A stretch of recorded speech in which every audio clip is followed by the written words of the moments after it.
Vamos começar, né, conhecendo um pouquinho mais da sua história. Você ainda na infância, né? Como é que entrou o futebol na sua vida? Eu sou natural de São Gonçalo, né? Sim, Papagoiaba. uhum. Então, tive um sonho como Vinícius Júnior agora, do Real Madrid, Iberson, Elton, Luiz Alberto, Jusilei, Jean. São tantos jogadores ali de São Gonçalo. Isso tudo na minha Vinícius Pacheco. Muitos jogadores da minha época que conseguiram assim ter sucesso também. E eu acredito que a nossa trajetória é parecida. É jogando nos campinhos de futebol ali, de São Gonçalo, no meu caso, no campinho da Maria Rita, ali no campinho do mercado ali do Porto Novo. Que agora mudou o nome do mercado, fazendo propaganda aqui. Eu não sei se é supermarket, eu não sei se é Gramaxia, mas mudou. Era o mercadinho que tinha ali no Porto Novo e embaixo um campinho de futebol. E ali eu jogava bola, né, pequenininho, jogava no meio dos adultos. E já falavam ali que eu tinha um talento. O meu pai. Eu vou contar um furo aqui nesse podcast, tá? Ótimo. Meu pai é vascaíno. Ah, é? E ele me levou para fazer um teste no Vasco. Eu lembro que eu passei nesse teste do Vasco, só que eu tinha 11 anos. Me levou com o Dino, um vizinho que também acreditava muito no meu talento. Também vou honrar aqui o Dino, que também me via com essa capacidade de ser um atleta. E aí passei no teste do Vasco, só que o meu pai não tinha condições, trabalhava acho que na Mesbla na época. Loja de departamento, né? Era bem Hoje já legal, né? estava vendendo, e eu acho que vendia sandália na feira também do Alcântara. Aham. Que às vezes no final de semana eu ia lá vender umas sandálias com meu pai, né? Ganhava uma comissãozinha. E aí me levaram, eu passei no teste, mas ele tinha medo de que eu fosse para o Rio sozinho. Então ele falou, vamos esperar mais um pouco. Aí comecei a jogar futsal pelo Colégio de São Gonçalo, pelo CEJOP, depois pelo Colégio de São Gonçalo. O CEJOP é um colégio ali na Maria Rita e o Colégio de São Gonçalo no centro de São Gonçalo. Eles me davam uma bolsa de estudos e assim eu jogava. Depois eu fui jogar no Mauá. Treinei no Mauá também. E o Mauá era o núcleo do Flamengo na época. E os olheiros do Flamengo foram ver os atletas, escolheram 5. Eu estava. Era um desses 5, dentre eles. Só que o meu pai, nesse tempo, conheceu o Showa, que trabalhava no Detran, que é irmão do Showa, jogador de futebol. E através desse contato conseguiram um teste para mim no Fluminense. Então, antes de chegar o dia de eu fazer o teste no Flamengo, eu fiz um teste no Fluminense. Caramba, pode ter Passei jogado no pelo Flamengo, teste, então. né, do Fluminense, já fiquei, não fui mais pro Vasco, não retornei no Vasco e nem fui ao Flamengo. E ali foi uma história assim de 10 anos no Fluminense, né? Uma Longa. história de 6 anos na base, 4 como profissional, onde a gente pegou o Fluminense no tempo mais difícil dele, né, com aqueles rebaixamentos. E uma garotada, eu, Roger, Marco Brito, Bruno Reis, né, Diogo, Emerson, uma garotada ali da base, Jorge Luiz, junto com Rony, Magno Alves. A gente conseguiu com Parreira e a sua comissão técnica, Américo Faria, Jário Leal, Moraci Santana, uma comissão técnica muito forte. A comissão técnica é tetracampeão do mundo pela seleção brasileira. Romário e Bebeto no ataque. Tipo Valdeci, assim, né? E Léo Melo no ataque, Eu Cadu. sonhando com a galera lá, eu só sonhando com Aí a gente subiu o Fluminense, né? Fui campeão carioca também pelo Fluminense, campeão brasileiro, e depois fui transferido para o Coritiba. O Coritiba me comprou do Fluminense, tive a oportunidade de ser capitão do Coritiba, 3 anos. Fomos bicampeões paulista, campeões Vocês saíram da Série paranaense. C do que eu fui Fluminense, né? Fluminense fomos campeão brasileiro e campeão carioca. Aí no Coritiba nós fomos bicampeões paranaense, campeão invicto paranaense, que desde 84, 85 não era. Não, acho que nunca tinha sido invicto e desde 84, 85 não ia para Libertadores. Glória a Deus. Aí fomos para Libertadores. Eu tive treinadores maravilhosos. Joel Santana me levou para Curitiba. Depois o Antônio Lopes, meu treinador. O Bonamigo. E ali no Coritiba eu fiz uma história assim, forte mesmo, uma ligação. Roberto, eu tenho uma ligação muito forte com o torcedor Eu do lembro de Coritiba. uma época que eu estive em Portugal e você era muito famoso lá. Vou chegar lá. Do Coritiba, o Coritiba foi maravilhoso, né? Bicampeões ali paranaenses. E depois fomos, fui transferido, fui comprado por um time de Portugal, que é a Académica de Coimbra, com a missão de salvar o time que estava... era o último colocado. E você jogou no Sport aqui também, né? Se eu não me engano. Joguei também. Da Academia de Coimbra, eu fui transferido para o Sport de Braga. Mas na Academia de Coimbra foi um feito assim, sobrenatural praticamente. Tipo, se faltavam, sei lá, 14 jogos, nós tínhamos que ficar 10 jogos sem perder, sei lá, ficamos 12, um negócio desse. Eu lembro foi que o recorde da você sequência. era muito famoso, que eu fui cantar lá e eu lembro que vários jogadores vieram. Eu fui num programa lá de televisão, tipo como se fosse hoje assim, uma mesa redonda, sei lá, um Fantástico, um programa assim, com muita audiência, por causa do feito de um time que não ganhava de ninguém. Quando nós começamos a jogar, o time ficou invicto. Tipo assim, muitos jogos. Então você já tinha tido essa experiência de sair de uma fase ruim do Fluminense e começar a ganhar, né? Acho muita que eu tinha coisa, essa bagagem também. E aí muitas pessoas não entendem isso. Muitos não entendem o que é isso, né? Mas depois você vai explicar por que onde você vai, né? É sempre vencedor. Na verdade, eu dei uma entrevista muito louca. Eu liberei uma palavra. Eu acredito muito na palavra. A palavra tem muito poder. Com certeza. Então, chegaram para mim e falaram, você veio para um time já rebaixado? Aí eu falei assim, aos olhos humanos, sim. Mas pela minha fé, não. Ele falou, que fé? Eu falei, é o meu dom vocacional, eu levo o meu ministerial. Pra cima. Pra cima. Você chegar num time já que tá... Chegar já num time que tá ganhando tudo é fácil, Exatamente. né? Aí eu dei uma entrevista na beira do Rio Mondego, conhece aquele rio lindo ali em Coimbra, um rio que cruza Portugal. E aí eu falei assim, eu creio... Roberto, eu tô atrapalhando um pouco. Manda um alô para todo mundo depois de Portugal, porque eu tive lá recentemente, o povo te ama muito lá. Eu tive ama mais o Valdeci Aguiar, mas te ama muito lá. Em toda a Europa. Um alô aí para todo mundo de Portugal. Tais a ver? Vamos comer um bacalhau lá qualquer dia. Um bacalhau com batatas ao murro, né? Bacalhau com natas, comer um leitãozinho na mealhada. Com certeza. Aquele azeite. E aí, Portugal deixou muita saudade. Mas ainda em Coritiba, foi muito interessante, né? Porque o time do Coritiba foi um timaço. O Coritiba montou na época o Fernando Praz, o goleiro que jogou no Palmeiras, jogou no Vasco. O Adriano, que jogou no Barcelona, lateral esquerdo. O Ceará, o lateral direito. O Rafinha, que jogou no Flamengo. Só craque. Era um timaço, né? Jim Baiano. Odivan foi também na época, o Marco Brito foi, o Marcel, o atacante, Edu Salles. Você levava uma galera, Lúcio Flávio. Era um timaço. Apareceu o Miranda também, o zagueiro. Com certeza. A gente montou um timaço, né? Reginaldo Nascimento, Reginaldo Araújo. Nosso time era um timaço. Maurinho. A gente tinha um time assim que era difícil ganhar da gente. E aí, isso me proporcionou ser vendido para a Europa. Logo depois desse feito na Acadêmica de Coimbra, todos os outros clubes lá grandes ficaram atrás de mim. E aí, o time não queria me vender de jeito nenhum. Na época, o meu presidente falou, não, ele veio até pro Brasil comigo, veio pescar aqui em Cambuinhas. Ele falou, quero que você fique 10 anos no meu time. Eu falei, pô, você tem que pelo menos aumentar o meu salário. Eu falei, eu tenho que ganhar as propostas aí. E aquele presidente maravilhoso, fazia tudo que eu queria. Ele fazia tudo, fez aí muito mais. Glória a Deus. Eu falava para ele, presidente, bota uma jacuzzi aqui grande no nosso vestiário. Ele botava. Eu falei, faz um muro aqui assim, desse jeito, ele fazia. Você era o José lá, né? Tipo José mesmo. É isso aí. Às vezes as pessoas não entendem. Deus coloca as pessoas nos lugares.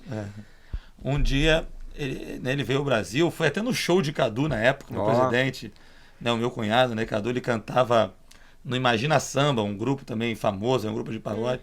Aí depois, quando ele estava começando. Aí depois o Cadu se converteu, gravou um CD também. Tivemos juntos. Gravou um CD muito bonito, Nasci Pra Te Adorar. O Cadu vai vir aqui, de repente juntos, né? Aí não, aí o negócio vai ficar forte. O Cadu é músico igual você, autodidata igual você. E joga pra caramba também, né? craque esse de bola. negócio de vocês falam que jogam pra caramba, vamos conversar depois, né, Maurício?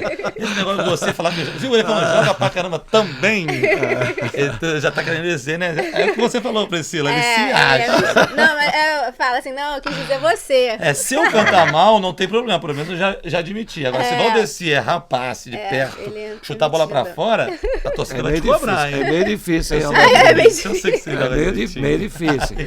Então, aí de lá, ali do Curitiba, fomos para Coimbra. Coimbra aconteceu esse feito. E aí, depois de 2 anos e pouco, o Sporting de Braga veio e me contratou. No Sporting de Braga, a gente jogava o UEFA na época.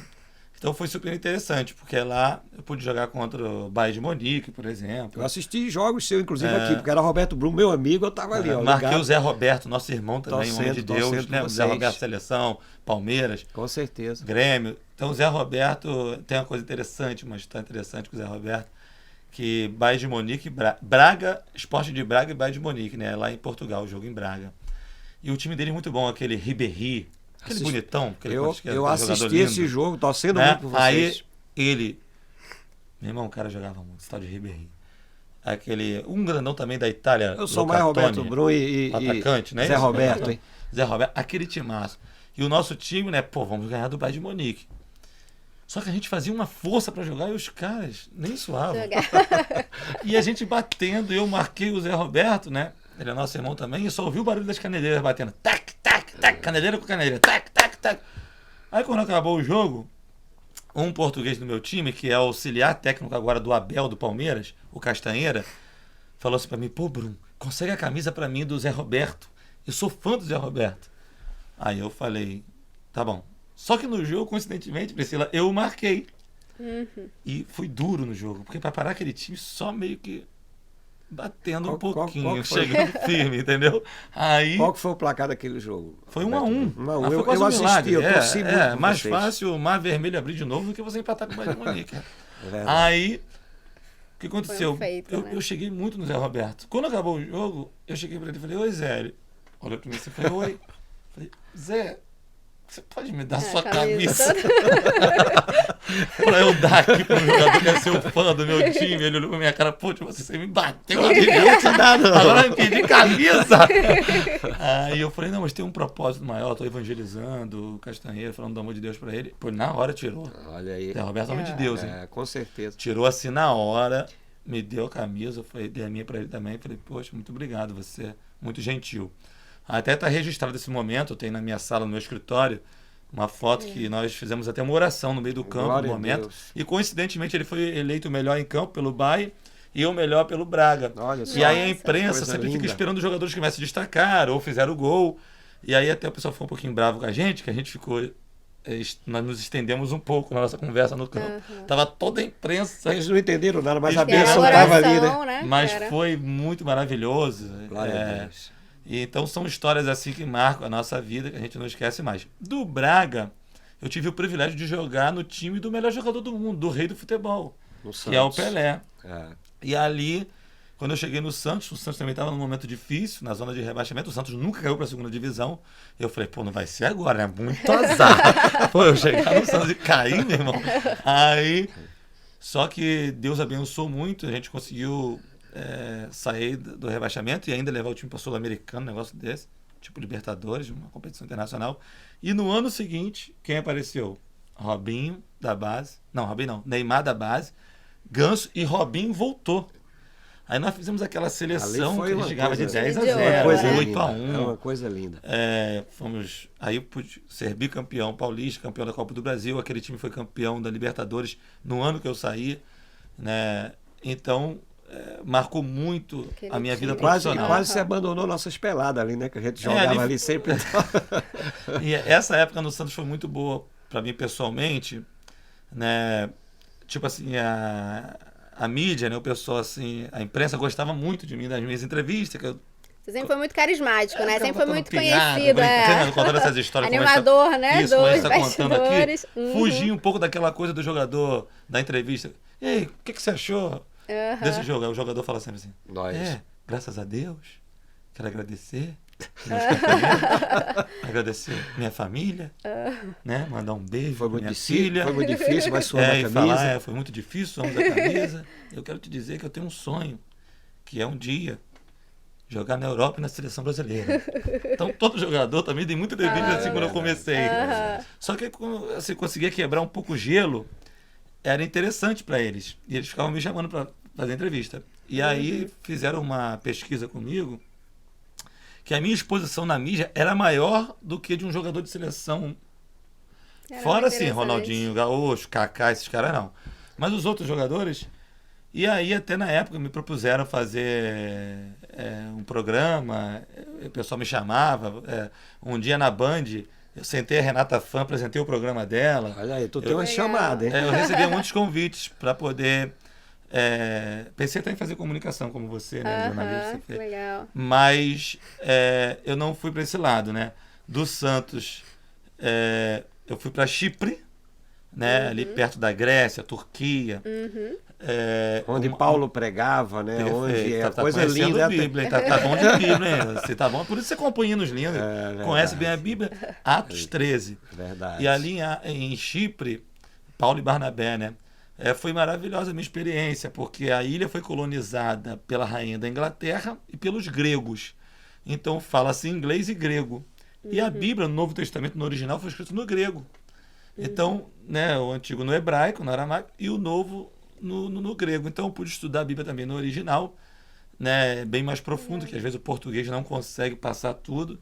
Deu um crescimento espiritual também e de conhecimento para mim muito grande. Né, a ilha é interessantíssima, paradisíaca, tem a segunda praia mais bonita, a praia de Águia-Napa. E lá é engraçado, né? Porque é muito rico culturalmente. Aí eu entendi a E as comidas lá, assim, você se adaptou bem, né? A comida lá era boa. É boa. Comia bem. Os cafés lindos, assim, de frente pra praia. Você toma um café gelado lá, que no verão dá 50 graus. Eu jamais tomei café gelado. Sensação de... Aí você toma um café gelado maravilhoso. O café pode até ficar frio que eu tomo. Mas o café é diferente, né? Vai diferente. Quando você for lá, vai assim. E aí o que aconteceu? Lá na ilha, muito rico culturalmente. Eu entendi, eu fazia uma reunião na minha casa para evangelizar. E um dia tinham 12 nacionalidades diferentes na minha casa. Nossa. Eslovenos, australianos, gregos, né, portugueses, brasileiros, argentinos, venezuelanos, turcos. E eu falei, mas diversidade, tanta diversidade. E eu fui convidando essas pessoas naturalmente, do meu convívio. E eu entendi porque o Espírito Santo levou Paulo para sua primeira missão em Chipre. Porque é uma ilha paradisíaca.